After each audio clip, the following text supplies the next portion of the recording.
Today we're looking at lower body unilateral strength and why is it important for the sport of paddle. Unilateral just refers to one side being targeted at a time opposed to bilateral. Unilateral strength is important for paddle as the sport demands dynamic asymmetrical movements where the player would be asked to pivot, lunge, push off one foot to make a shot and get back into that recovery position. Strengthening each leg individually allows us to develop power, stability and balance, ensuring that we can maintain control whilst in those dynamic movements. Another big reason for using unilateral movements is that we can mitigate or lessen the risk of imbalances which could cause injury later on down the line. We're going to go into the gym. I'm going to show you some lower body unilateral movements that we like to use. Firstly, we're going to start with a 2 up, 1 down squat.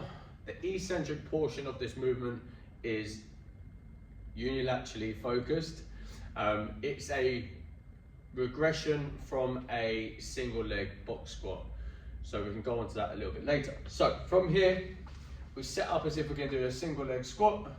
We're going to eccentrically control our movement. So from here, we sit down into it, nice and control. Once we reach the box, 2 legs, take it to standing. So shift over, we stack the hip, ankle, knee, eccentric control down, back into our standing. The progression for this would be a single leg box squat. So again, same starting position, eccentric control. From here, we stand up with the same leg. So the movement turns fully into unilateral. The next one we're going to look at is a split squat, just over here.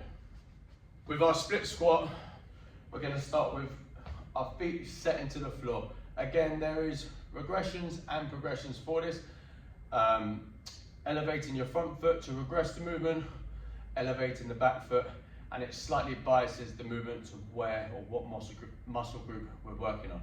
So from here, we're going to eccentrically control, keeping a good chest, and we're looking at that knee extension, pushing through the top of the movement. So nice and controlled down, pushing through. For unilateral hinge movement, so working posteriorly, we'll go into a kickstand RDL. So from here, it's going to be dumbbell in the opposite leg that's forward, the one that's working, and we're going to keep that strong upper chest position. Majority of the weight on that front leg, just a toe tap on the back side, flat back, control, pushing through. That's a really good place to start your unilateral lower body strength journey. You've got a squat derivative and you've got a hinge derivative. Both these movements can be regressed and progressed depending on the level that you're starting at, but all of it will help develop your paddle game. Keep following for more dynamic movements and obviously progressing your journey.